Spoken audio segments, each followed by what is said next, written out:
now is Robert Wyden, Vice President of Industry Relations for the Renewable Fuels Association. Robert, always great to catch up with you. Good to see you again, Ken. Well, the ethanol industry, boy, that has been quite a story as we look back on what 2020 was. We have seen the highs, we have seen the lows. I guess if I was a surfer, you might have enjoyed the ride.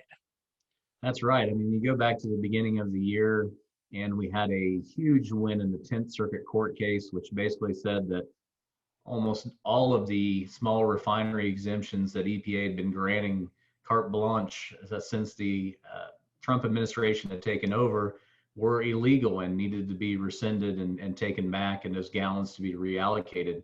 That was a huge win that sent shockwaves across not only the oil industry, but ethanol as a whole. And so we were excited about the opportunity of 2020. And of course, March comes along and the country starts shutting down. Vehicle miles traveled fall off a cliff because so many people were working from home and not getting out during lockdowns and quarantines. And then again, hinging off the 10th Circuit Court case, you had gap year waivers, which are these notions of filling the gaps that the 10th Circuit Court case said you couldn't have in order to qualify for waivers. Saw a little uptick in the summer months from people getting back to the offices, a little more traveling, and we were really riding the wave of USDA's HBIP program, which is funneling about $86 million in the ethanol infrastructure at the retail side.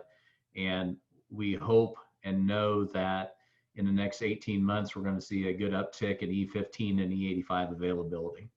So have we turned the corner as far as the education is paying off? We continue to see stronger usage, or do we still need that extra kind of kick, if you will, from the feds to help in this process?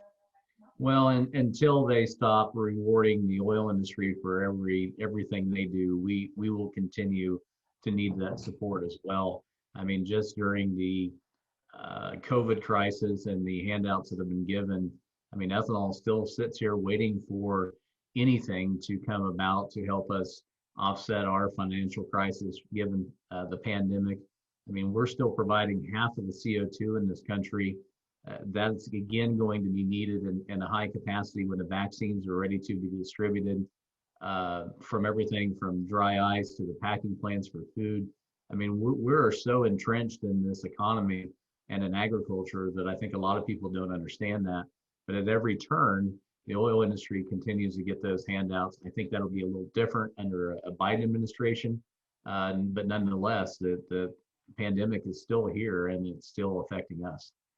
Robert Wyden is Vice President of Industry Relations with the Renewable Fuels Association. We're going to take a break, and Robert kind of set us up for what we want to talk about when we come back. That is looking forward to what a new administration and other things might bring. Stay with us.